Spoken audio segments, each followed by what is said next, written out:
지금은 코로나 시대이기 때문에 선교사들도 가면은 유서를 써놓고 가야 될 상황입니다. 사역지로 돌아오고 싶은 마음은 하루에도 열 몇 번씩 이렇게 들 때도 있고요. 제가 있어야 할 자리가 이곳이 아니고 선교지인데 거기를 가지 못한 그 아쉬움과 죄송스러운 마음들도 있고. 이 상황들을 맞이하니까 정말 인간은 아무것도 아니라는 생각이 진짜 많이 들고. 바이러스 하나가 전 세계를 쓰러뜨렸습니다. 해외 곳곳에서 일어나던 선교 사역도 동시에 멈춰버렸죠. 위험지역 선교사의 철수 권고가 내려졌지만 김 선교사는 묵묵히 자리를 지키고 있죠. 얼마 전까지만 해도 그녀는 혼자가 아니었습니다. 남편이 2005년도에 왔고 저는 한국에서 교사 생활을 했거든요. 그래서 방학 때 되면 여기 와서 같이 한 달-가량 지내고 가곤 했습니다. 평신도 선교사로 인도네시아에 왔던 남편 김상철 선교사. 그는 교회를 개척하고 현지 사역자를 키우며 물심양면으로 공동체를 섬겨왔습니다. 16년간 떨어져 있고 지금 이제 횟수로 하면 17년 차인데 올해 들어서 이제 같이 지내게 된 거죠. 기도회도 같이 하고 또 말씀 묵상 큐티도 같이 하고 또 같이 식사도 만들어서 먹고 그러니까 뭐 좋았죠. 신혼 나이가 들었지만 신혼처럼. 이거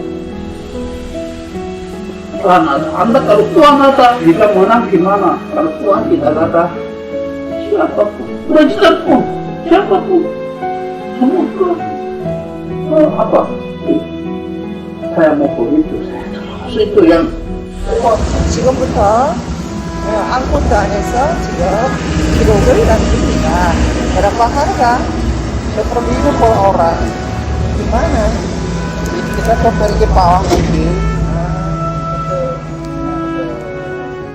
함께 사역을 시작한 지 불과 6개월 만에 남편은 코로나 투병 중 갑작스런 죽음을 맞이했습니다. 다시 만난 남편과 꿈 같은 시간을 보내며 한 번도 이별을 생각해 본 적은 없었습니다. 장례를 치르고 화장을 하면서도 실감이 나지 않았죠.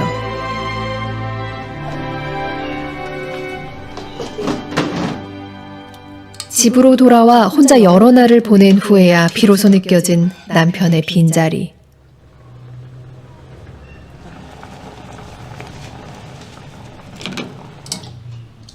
남편과 함께하던 식탁에서는 밥 한 술 삼키기도 쉽지 않습니다.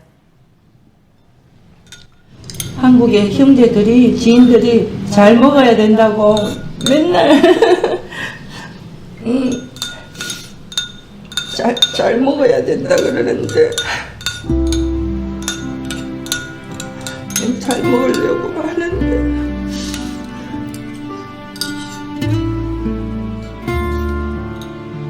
이렇게 꾸역꾸역 슬픔을 참아내는 이유는 남편과 함께 하기로 약속한 이 자리를 지키기 위해서입니다.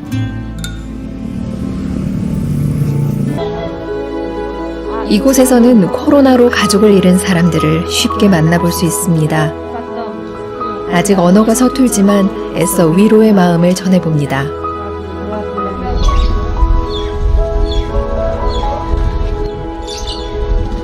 Di Jakarta juga mereka turut bela sungkawa, ibu ini juga merasa bela sungkawa jadi ingin mewakili di sini gitu. Ibu Nesa, ini Ibu Elin. Suami meninggal. sama. Baru Bu.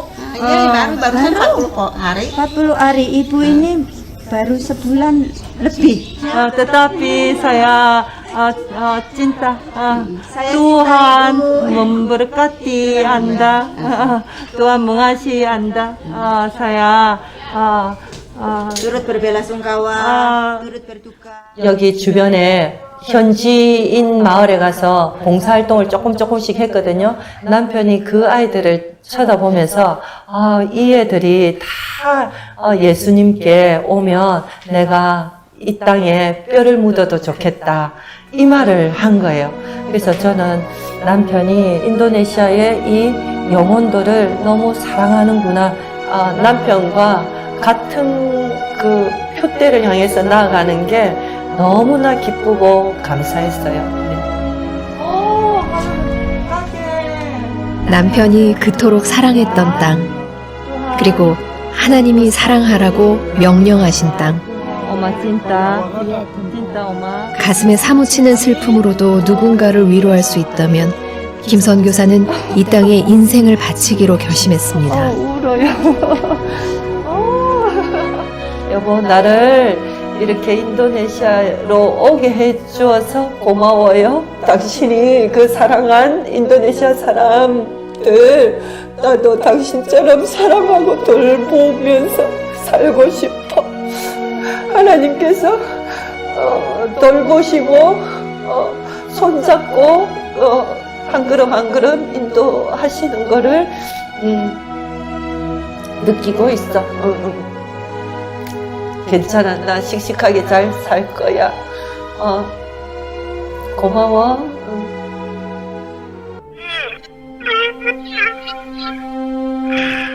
가족 모두가 격리된 상황에서 갑작스럽게 떠난 어머니.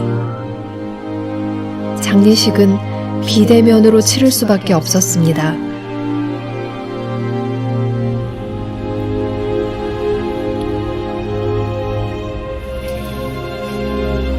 이제야 제대로 치르게 된 어머니의 장례 예배.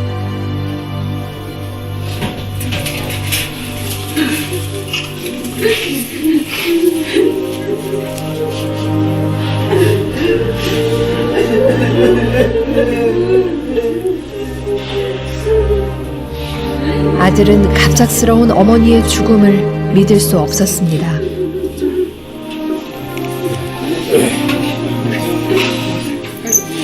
사랑하는 사람이 더 이상 우리 곁에 없음을 확인하는 이 순간, 남편 이성전 선교사는 허한 마음을 감출 길이 없습니다. 선교지에서도 이제 현지인들과 그리고 또 주변에 계신 선교사님들과의 관계를 주로 어머니께서 많이 하셨어요. 거기에 있는 이제 현지 교회들이 아직 미자립 교회들이 많은데, 이제 도대체 이게 뭡니까? 어머니는 돌아가시고 이제 미자립 교회들은 어떻게 될지 모르고 침대에 누워서 이걸 묵상을 하는데 하나님께서 또 말씀을 하시더라고요. 그러면서 물어보시는 게 선교를 누가 한다고 생각을 하냐라고 물어보시더라고요. 그래서 너의 아버지냐, 너의 어머니냐. 그런데 그때 말씀을 하신 게 이 모든 일들은 내가 주관한다. 이 선교는 나의 것이기 때문에 내가 한다. 그렇게 말씀을 하시더라고요. 어머니의 죽음을 놓고 씨름하던 이경승 선교사는 하나님의 강한 부르심을 느꼈습니다. 그리고 어머니를 이어 브라질 선교사가 되기로 결심했죠. 다 양가 부모님들께서 아마 보실 건데, 천국에 계신 저희 어머니도 굉장히 기도를 많이 하셨습니다. 그래서 하나님의 나라는 분명히 세워질 것이라는 확인을 가지고 이렇게 사랑을 많이 받고 돌아가게 되어서 너무나 감사합니다. 처음 코로나를 접했을 때는 정말 교회들이 다 문 닫는 거 아니야?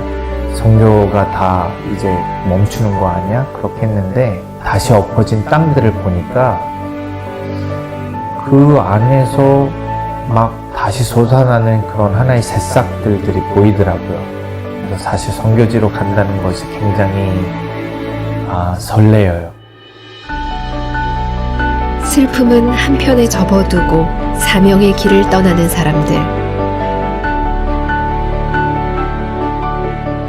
선교는 멈추지 않았습니다.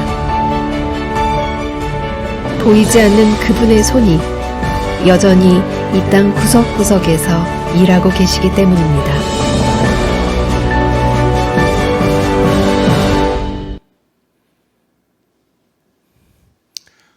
할렐루야.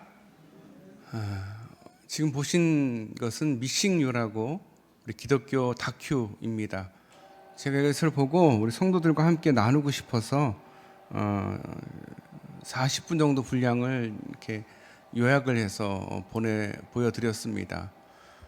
이 어려운 상황 속에서도 여전히 하나님께서는 살아계시고 하나님의 사역이 계속 진행되고 있음을 보여드리고 싶었고, 또 한편으로는 우리가 너무 우르말 아래 개구리처럼 그냥 내 믿음 생활만 생각을 했는데, 세상 곳곳에서, 세계 곳곳에서 이렇게 많은 선교사님들이 목숨을 걸고 선교를 하고 계시고, 실제로 많은 선교사님들이 돌아가셨고요. 그리고 선교사들도 세대 교체가 있어야 되는데 지금 어느 누구도 선교지에 나가려 하지 않아서 세대 교체가 되지 않고 선교사들도 고령화가 되어 가고 있습니다.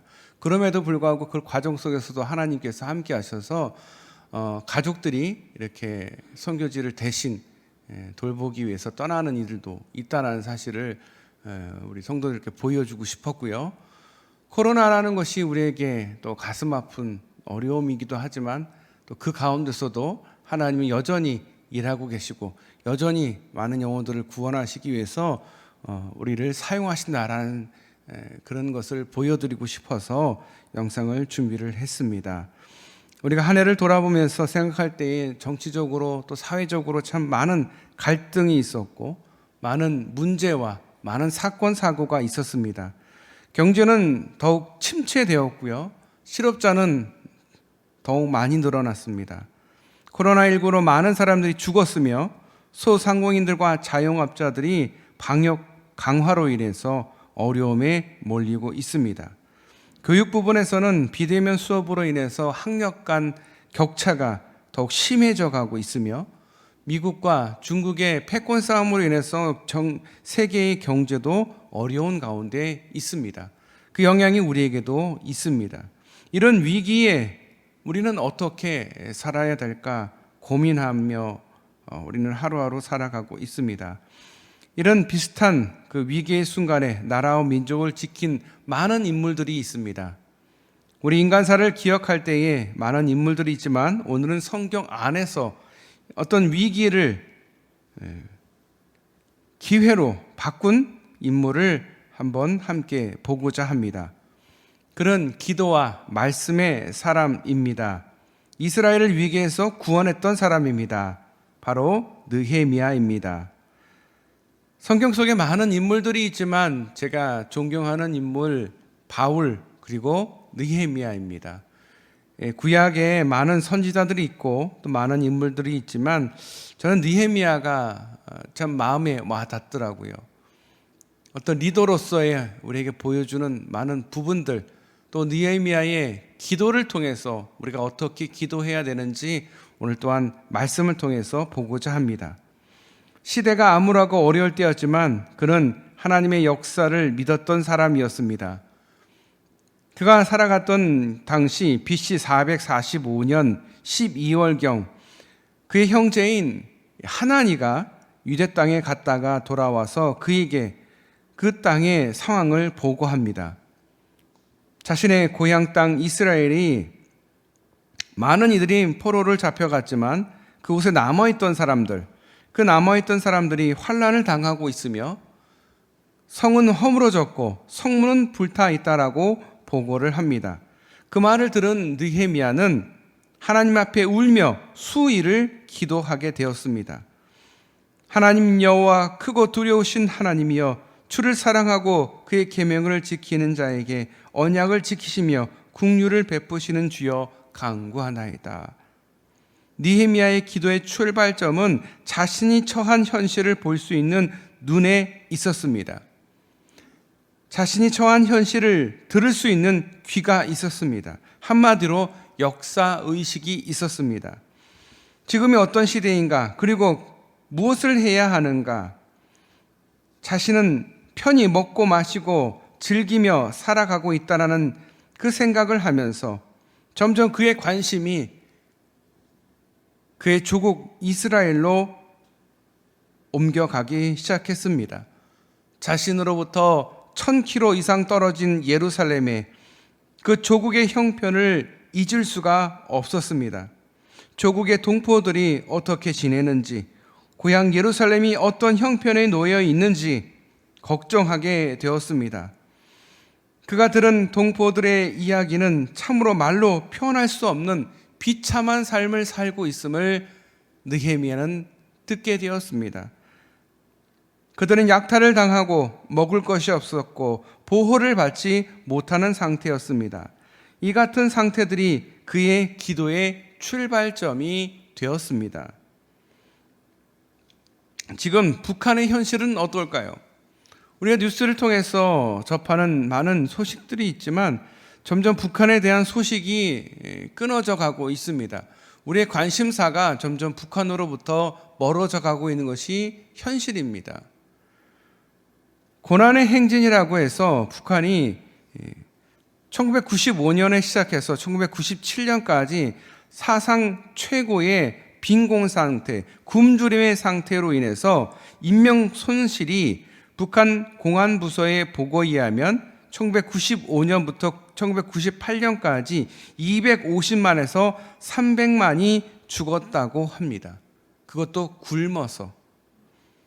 2009년 북한 전체 인구의 12%를 굶주림으로 인해서 각종 질병, 폐렴, 결핵, 설사 등에 의해서 많은 이들이 죽었다고 합니다. 그게 끝이 아닙니다. 코로나가 창궐하고 일어나서 많은 사상자가 일어나고 있는데 북한은 0명이다 이렇게 얘기를 하지만 일본 산케이 신문에 의하면 2020년 4월 사망자 최소 267명, 격리 48,528명. 벌써 지금 1년이 지났으니까 훨씬 더 많은 사람이 죽었을 것이고 워낙 북한이 미디어나 이런 매체를 통해서 언론을 통해서 공개를 하지 않기 때문에 이거보다 훨씬 더 많은 사람들이 죽고 있다는 사실입니다. 이 북한의 현실을 보면서 우리가 마음이 아프고 아린 것처럼 느헤미야 또한 자신의 동포가 고통당하고 있다는 사실을 들을 때 마음이 아팠을 것입니다. 우리 주변에 힘들어하는 사람들이 얼마나 많은지요. 내 자녀들이, 내 이웃들이, 내 교우들이 얼마나 힘들고 어려운 가운데 있는지요. 눈을 떠 보면 보입니다. 마음을 열면 보입니다. 그들의 부르짖는 기도가 들립니다. 그럴 때 우리가 기도하지 않을 수가 없습니다. 눈을 뜨는 것, 그것이 기도의 시작입니다. 나의 상황과 내 주변을 볼 수 있는 눈이 띄어지는 것이 기도의 시작입니다. 기도원에 가서 외치는 것만이 아니라 상황과 처지를 보는 눈을 뜨는 것, 그것이 기도입니다. 이제 진정으로 기도하기 원하신다면 우리의 눈을 열어달라고 기도해야 할 때입니다. 이것이 지금 이 시간 가져야 할 역사의식이요, 기도의 출발점입니다. 느헤미야는 하나님을 크고 두려운 분이라 고백하고 있습니다.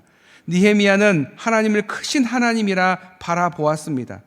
우리가 살아가는 시대를 바라보면 우리의 상황을 보면 암담할 수밖에 없습니다. 그래서 상황에 눌려 기도가 안 나옵니다.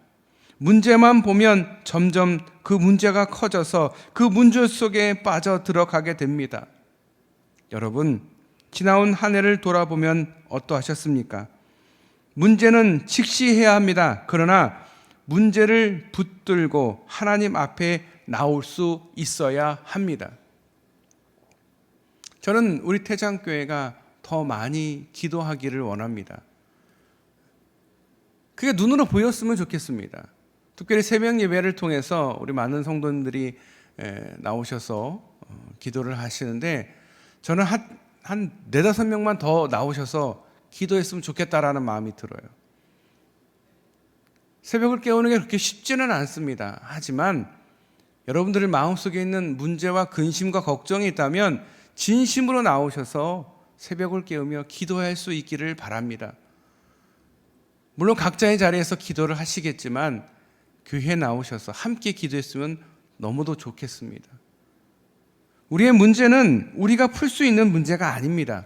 우리가 붙들고 있는다고 해결되는 문제가 아닙니다. 어느 누구도 그 문제를 해결해 줄 수는 없습니다. 해결해 줄 수 있는 분은 오직 한 분, 우리 하나님 한 분뿐입니다. 그러기 위해서는 우리가 하나님 앞에 엎드려야 합니다. 상황을 보다 크신 하나님, 전능하신 하나님, 위대하신 하나님을 다시 볼 수 있기를 바랍니다.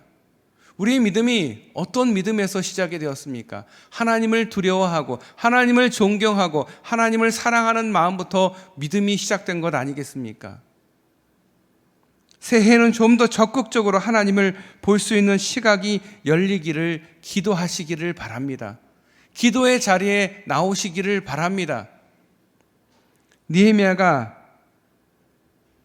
이같이 기도하는 것 무엇 때문입니까? 6절 말씀입니다. 그는 예루살렘에 있지도 않은데 그 땅을 향한 책임의식이 있었습니다.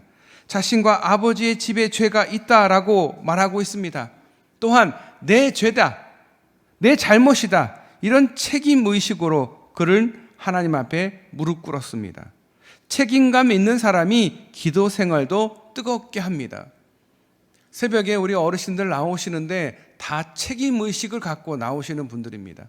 내가 안 나오면 새벽에 누가 오겠어? 나라도 자리를 지켜야지 라는, 나라도 우리 교회를 위해서, 나라도 이 새벽을 깨워야지라는 책임의식이 있으시니까 눈이 오나 비가 오나 새벽에 나와서 기도하시는 게 아닌가 생각이 들더라고요.